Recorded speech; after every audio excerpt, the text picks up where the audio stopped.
दोस्तों, एक लड़के की शादी इतनी खूबसूरत लड़की से तय हो जाता है कि वो इतनी पढ़ी लिखी और अच्छी होती है कि वो इतना उस रिश्ते से एक्साइटेड हो जाता है। दोस्तों, वो इतना खुश होता है कि वो शादी से ही पहले अपने घर को डेंटिंग पेंटिंग करवाने लगता है और बैंक से 8 लाख रुपए का कर्ज लेकर एक 4 व्हीलर गाड़ी और घर में ज़रूरतमंद की वो सारी चीज़ें खरीद लेता है जिसको कि उसकी ज़रूरत पड़ने वाली थी। दोस्तों, जैसे जैसे शादी करीब आती है, लड़की जो है 5 दिन पहले उस रिश्ते को ठुकरा देती है और कहती है कि मैं आपसे शादी नहीं करने वाली हूँ, और लड़की जो है वो कहीं और शादी कर लेती है। धीरे धीरे 3-4 साल बीत जाते हैं और बैंक से एक नोटिस आती है कि आपके घर और ज़मीन को नीलाम कर दिया जाएगा अगर आप इस कर्जे को नहीं भरते हैं। दोस्तों, इतना देखकर लड़का जो होता है वो दौड़ा दौड़ा बैंक की तरफ जाता है और बैंक में जैसे पहुंचता है और मैनेजर के पास, तो जो लड़के का है देखकर मैनेजर को रोंगटे खड़े हो जाते हैं। दोस्तों, क्योंकि मैनेजर जो होता है कोई और नहीं, उसकी ही हुई ठुकराई हुई पत्नी है, वही मैनेजर के पद पर बैठी होती है। लड़का मैनेजर को देखकर इसके रोंगटे खड़े हो जाते हैं और फिर होता क्या है कहानी में कि आपके भी सुनकर होश उड़ जाएंगे। दोस्तों, इतनी इंटरेस्टिंग और इमोशनल कहानी है कि आपको भी सुनकर जो है कि दिल से आंसू निकल जाएंगे। दोस्तों, कहानी में बने रहिएगा। कहानी में आगे बढ़ने से पहले आपसे छोटा सा रिक्वेस्ट है, अगर चैनल पर नए हैं तो चैनल को सब्सक्राइब कर लीजिएगा, वीडियो को लाइक कर लीजिएगा और वीडियो को शेयर कर दीजिएगा। दोस्तों, तो चलिए वीडियो को करते हैं स्टार्ट। दोस्तों, ये कहानी है उत्तर प्रदेश के अलीगढ़ जिले की, जहां पर एक छोटे से गांव में एक सुमित नाम का लड़का रहता है। दोस्तों, सुमित जो है अपने घर में बहुत ही अच्छे से रह रहा होता है, घर का माता पिता का अकेला होता है। दोस्तों, उसका छोटा सा जो है कि एक स्कूल में वो टीचर होता है, जो प्राइमरी टीचर होता है, जहाँ पर 20-25 हज़ार रुपये वो मंथली कमाता है। लेकिन दोस्तों, उसका परिवार जो है हंसी खुशी से चल रहा था और वो अच्छे से अपने जीवन यापन को चला रहा होता है। लेकिन उसके पिता और सुमित जो हैं वो लालची नहीं थे, वो पैसे के भूखे नहीं थे, क्योंकि दोस्तों जितना भी मिल रहा था वो अपनी ज़िंदगी में खुश थे। दोस्तों, इतने में उसका रिश्ता जो है एक पढ़े लिखे और बहुत ही अमीर घराने से तय हो जाता है। दोस्तों, लड़की इतनी खूबसूरत थी और पढ़ी लिखी थी कि जो सुमित होता है बहुत ही एक्साइटेड और बहुत ही खुश हो जाता है। दोस्तों, वो अपनी दहेज में उससे ना कोई पैसे ना कोई ज़रूरतमंद की चीज़ें मांगता है और कहता है कि मुझे मांगने से क्या फ़ायदा, क्योंकि मुझे तो इतनी खूबसूरत पत्नी मिल ही रही है। दोस्तों, जो विजय होता है, इधर सुमित होता है, वो कहता है कि मैं तो ये सारी चीज़ें खुद ही अपने आप खरीद लेता हूँ। सुमित क्या करता है कि बैंक से 8 लाख रुपए का लोन निकालता है और घर को अपने डेंट पेंट करवा देता है और कुछ बचे पैसों से अपने घर का जो होता है कि ज़रूरतमंद चीज़ें ले लेता है और एक 4 व्हीलर कार उठा लाता है। दोस्तों, ये सारी चीज़ें उठा लाता है क्योंकि मेरी पत्नी के आने के बाद वो बहुत ही बड़े घराने की है, तो उसे इसकी ज़रूरत पड़ेगी, क्योंकि उसकी आदत है कि उसे कोई भी मेरे घर पर दिक्कत ना हो। दोस्तों, वो एक प्राइमरी टीचर होता है स्कूल का, जो 20-25 हज़ार रुपये कमा रहा होता है। सोचता है कि मैं अपने इंस्टॉलमेंट को धीरे धीरे करके भर दूंगा, कर्जे को चुका दूंगा, मेरी लाइफ खुशी से चलने लगेगी। दोस्तों, वो तो उसकी राय अपनी थी, लेकिन उधर होता क्या है, जैसे धीरे धीरे समय बीतता जाता है, 5-7 दिन विवाह के रह जाते हैं, तभी जो लड़की होती है उसका नाम जो है कि निधि बताया जाता है। वो एक IBPS बैंक में कलर के पद पर उसने एक एग्ज़ाम दिया होता है, जिसका रिजल्ट लगभग 5 दिन पहले आता है और रिजल्ट आने के बाद पता चलता है कि उसका जो है बैंक में सिलेक्शन हो गया है और वो एग्ज़ाम को क्वालिफाई कर गई है। दोस्तों, फिर होता क्या है, उसके घर वाले, परिवार वाले और सारे रिश्तेदार उसके टीचर से शादी करेगी, अब तो तू बैंक का जो है कि मैनेजर बन चुकी है, अब तू इससे क्यों शादी करेगी, अब तो तुझे अच्छे अच्छे रिश्ते आएंगे, अब तो तू बड़ी कर्मचारी हो गई और तू प्राइमरी स्कूल के टीचर से शादी करेगी। बहुत सारे बहकावे उसके पास आने लगते हैं और जो है कि उधर निधि जो है सुमित से बात, अपनी प्यार मोहब्बत भरी बहुत सी बातें होती रहती हैं, लेकिन धीरे धीरे वो बातें अब रुकने लगती हैं, कम होने लगता है। इधर सुमित जो है 5 दिन बचा होता है, फ़ोन करता है निधि के पास, तो निधि फ़ोन नहीं उठाती है। तो सुमित सोचता है हो सकता है उसका रिजल्ट आया है, वो क्योंकि निधि जो है वो बता देती है कि मेरा ऐसा ऐसा बात है, रिजल्ट आ गया, मैं क्वालिफाई हो गई हूँ। तो वो भी इधर खुश होता है कि चलो उसकी भी जॉब लग गई है, अच्छी बात है। इधर इसके घर वाले जो हैं दबाव डाल रहे थे कि तुम उससे शादी मत करो, क्योंकि वो तो तुम्हारे चपरासी के भी बराबर नहीं है और तुम उससे शादी कर कर क्या करोगी। इधर घर वालों के दबाव के बाद वो मजबूरन उससे बात करना बंद कर देती है। शाम को जैसे सुमित फ़ोन करता है, इधर उसके दबाव में उसे फ़ोन को उठाने नहीं देता है उसका पिता, और फ़ोन अपने आप उससे छीन लेता है और हेलो कहता है। तो उधर उसका जो दामाद जो सुमित होता है वो कहता है, पापा से नमस्कार करता है, और करने के बाद वो कहता है ठीक है बेटा, देखो और मेरी बेटी जो है वो बैंक में मैनेजर के पद पर उसका सिलेक्शन हो गया है, और देखो अब उसे ट्रेनिंग पर जाना होगा, और अब इस समय विवाह का जो कार्यक्रम है वो स्थगित करना पड़ेगा, विवाह नहीं हो पाएगा। लेकिन घुमा घुमा के बात करने के बाद सुमित कहता है कि भाई आप कहना क्या चाहते हैं, उसमें विवाह का क्या मामला है, विवाह होने जाने दीजिए, वो अपना ट्रेनिंग पर जाएगी, जाने के बाद मैं आराम से उसे ट्रेनिंग करने दूंगा, ड्यूटी करने दूंगा, शादी से क्या मतलब है, वो अपनी ड्यूटी करेगी। लेकिन इतना सारा खर्चा, इतना सारा इंतजाम हो चुका है, सारे रिश्तेदारों में कार्ड बच चुके हैं, कितनी बेइज्जती होगी आप ये समझ नहीं सकते हैं। उसके पिता कहते हैं मैं ये सब नहीं कुछ जानता हूँ, मेरी बेटी मैनेजर हो गई है, और देखो शादी जो है 1 आध साल बाद देखा जाएगा, हो सकता है कि अगर लिखा हो तो तुमसे करेंगे, नहीं तो तुम भी कोई शादी कर लेना। देखो मैं अभी इस समय अपनी बेटी का शादी तुमसे नहीं करने वाला हूँ, क्योंकि मेरी बेटी मैनेजर हो गई है और तुम शादी के चक्कर में मत पड़ो। इतना कहकर वो फ़ोन को काट देते हैं। जो सुमित होता है वो फूट फूट कर रोने लगता है, क्योंकि दोस्तों इतना वो व्यवस्था कर चुका होता है, बैंक से कर्ज लोन लेकर इतना सारी जिम्मेदारियों को वो पूरा कर चुका था, और सारे रिश्तेदार में कार्ड बढ़ चुके थे, सारे रिश्तेदार आ चुके थे, और इतना वो अमीर आदमी भी नहीं था जो कि उस जो है कि उतने खर्चे को वो सहन कर सके। दोस्तों अब वो कंगाली के कगार पर आ गया था, लेकिन करे भी तो क्या करे, मजबूर था, शादी टूट गई थी। उधर अब बारात जाने वाला नहीं था। इस अपने सारे कारनामे को अपने माता पिता को बताता है, अपने रिश्तेदारों को बताता है।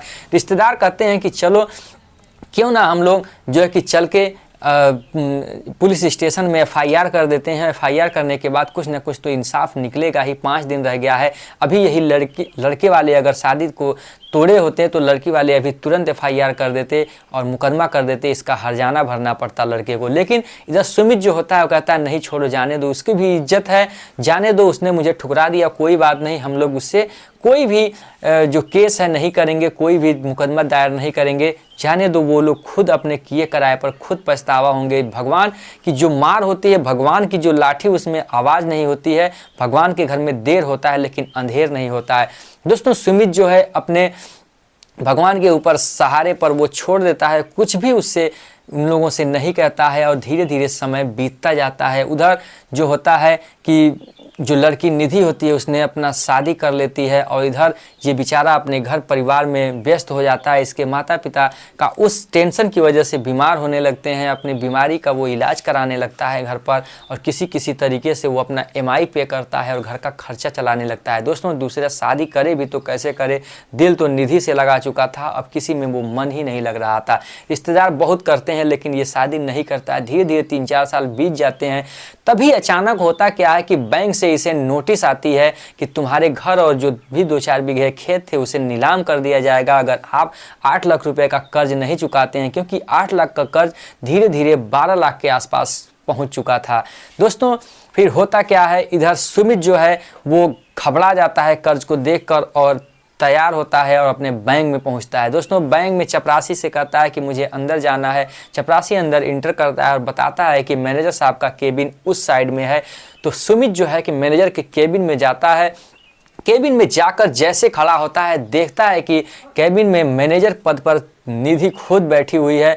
देखकर सुमित के होश उड़ जाते हैं, उसके पैरों तले जमीन खिसक जाती है।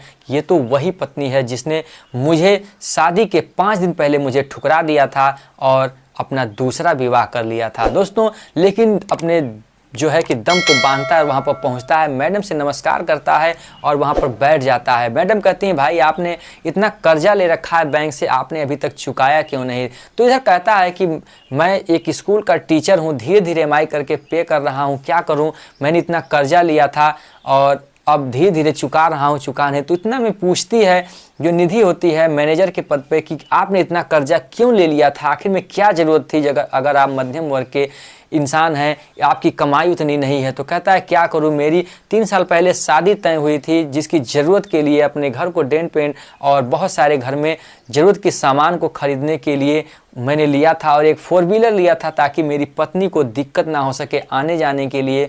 तो इतने में कहती है कि हो सकता है आपने अगर जिससे शादी हो रही थी उससे रिक्वायर्ड करते तो हो सकता है वो भी तो दे सकते थे, क्योंकि निधि के घर वाले इतने ज़्यादा पैसे वाले थे कि ये सब अगर वो रिक्वायर्ड करता तो वो लोग दे सकते थे दहेज के तौर पर। लेकिन कहता है कि दहेज के तौर पे वो लोग दे तो देते, लेकिन मैं दहेज लेने के लिए मैं इच्छा नहीं जाहिर किया, क्योंकि इतनी खूबसूरत और इतनी पढ़ी लिखी लड़की थी कि मुझे दहेज लेने की ज़रूरत ही क्या थी। तो मैंने सोचा खुद ही क्यों ना अपने दम पर ये पैसे लेकर जो है कि कर्ज से अपना सिस्टम जो है कि अपना घर पर ले लूं और धीरे धीरे EMI को अपने करके पे कर दूंगा। लेकिन क्या करूं, मेरी किस्मत ही कि शादी भी नहीं हुई और मैं EMI भी नहीं पे कर पा रहा हूं दोस्तों, क्योंकि मैं टूट गया हूं, पढ़ाई भी उधर नहीं कर पा रहा हूं क्योंकि मेरे घर के माता पिता का हालात जो है वो बहुत ही ख़राब रह रहा है। दोस्तों इतना सुनती है जब निधि तो उसके भी रोंगटे खड़े हो जाते हैं कि मेरे लिए इस इंसान ने अपने घर को बर्बाद कर दिया,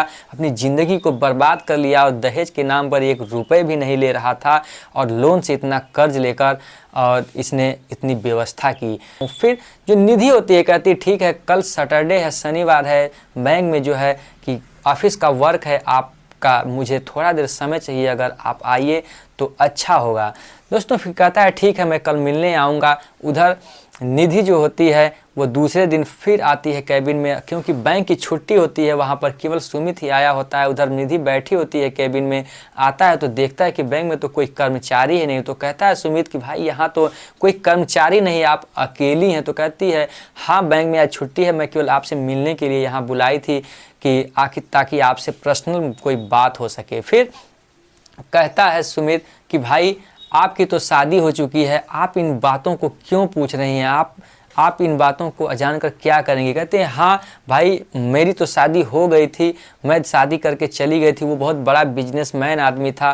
देखो शायद का संयोग जो होता है कि भले के साथ भला और बुरे के साथ बुरा भगवान भी देखते हैं, लेकिन भगवान के घर में देर होता है लेकिन अंधेर नहीं। मेरे पिता ने तुम्हारे साथ जो नाइंसाफ़ी की, तुझे कर्ज में डालकर तुम्हारे साथ नाइंसाफ़ी, उसी प्रकार से मेरे पिता के भी साथ हुआ।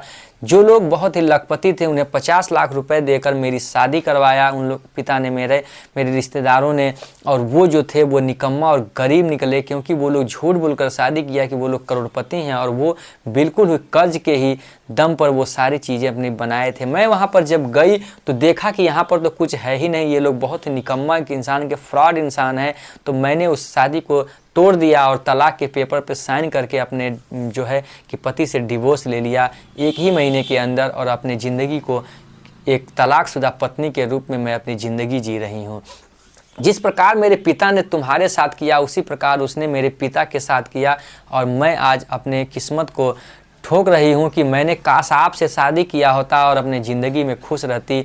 तो कहता है कि भाई आपको भी तो एक फ़ोन 3-4 साल में करना ही चाहिए, मैंने सोचा कि तुम्हारी शादी हो गई तो मैं आपको क्यों डिस्टर्ब करूं। कहती है बात भी सही है, आपने जो समझा वो अच्छा समझा, लेकिन विवाह के उस समय मैं करती भी तो क्या करती, घर लोग कितना भी कमा ले, कितनी भी बड़ी पोजीशन पे पहुंच जाए, लेकिन अपने माता पिता और रिश्तेदारों की बात तो माननी ही पड़ती है मजबूरन।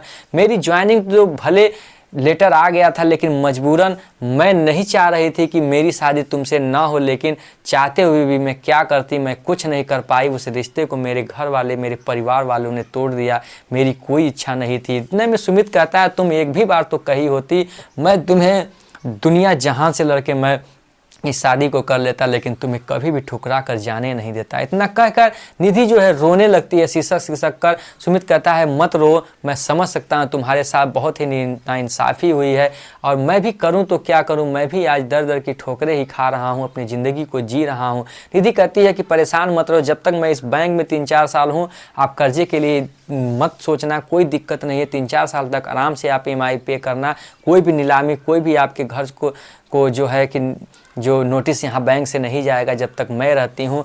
तो इतने में जो सुमित होता है वो खुश हो जाता है और कहता है कि देखो निधि, जो तुम्हारे साथ हुआ उसको भूल जाओ, मेरे साथ हुआ वो भी मैं भूल जाता हूँ, और चलो एक नई ज़िंदगी की एक नई राह हम लोग देखते हैं। अगर तुम मुझे अपने लायक समझो तो मुझसे फिर से शादी कर लो, मैं अभी भी तुम्हें अपने दिल में बसाने के लिए तैयार हूँ। भले तुम्हारी शादी हो गई, उसने ठुकरा दिया, तलाक हो गए, अगर तुम्हें मैं अगर अच्छा लगता हूँ तो तुम मुझसे फिर से शादी कर लो। इतना देख सब सुनती है निधि तो फूट फूट कर रोने लगती है और सुमित के गले लग जाती है कि धन्य हो तुम, जो कि मुझे अपनी पत्नी के लायक समझा, और मैं तुम्हें अपने पति के लायक तो पहले भी मानती थी और आज भी मान रही हूँ, लेकिन घर के कुछ हालातों की वजह से मुझे जो है कि तुमसे ठुकरा दिया गया और कहीं और शादी कर दी गई। दोस्तों फिर होता क्या, दोनों कोर्ट मैरिज करते हैं और दोनों शादी करने के बाद हंसी खुशी जो होती है, इधर निधि वो सुमित के घर जाती है और अपने परिवार में हंसी खुशी रहने लगती है। परिवार में एक खुशी आता है और माहौल एक अच्छा पैदा होता है और दोनों हंसी खुशी दोनों का जीवन चलने लगता है। दोस्तों इस कहानी से आपको एक संदेश मिलता है कि दोस्तों कभी भी अपने समय को बदलावे के अनुसार नहीं जीना चाहिए। दोस्तों अपनी गरीबी को वो याद रखना चाहिए कि कभी मैं भी गरीब था। अगर आपकी भी कोई नौकरी लग जाती है, आप भी कोई बड़े पोजीशन पर चल जाते हैं, तो आप भी पीछे रिश्तेदारों और पीछे के अतीतों को जरूर याद रखना चाहिए दोस्तों, क्योंकि भगवान के घर में देर होता है लेकिन अंधेर नहीं, क्योंकि बड़ा पहाड़ गिरने में समय नहीं लगता है दोस्तों। तो इसीलिए अपनी पूरी अतीत जिंदगी को जरूर समझना चाहिए, जरूर देखना चाहिए। बड़े होने के बाद बड़ी सोच ही नहीं होनी चाहिए। तो दोस्तों तो कहानी आपको कैसी लगी, आशा करता हूं कि आपको बहुत ही अच्छी लगी होगी। तो अगर अच्छी लगी हो तो कमेंट सेक्शन में निधि और सुमित के लिए 2 शब्द जरूर लिखिएगा अपनी राय के अनुसार। तो फिर मिलेंगे ऐसी ही इंटरेस्टिंग और एक ऐसी ही अच्छी ज्ञानवर्धक कहानी को लेकर। तब तक के लिए जय हिंद, जय भारत, वंदे मातरम।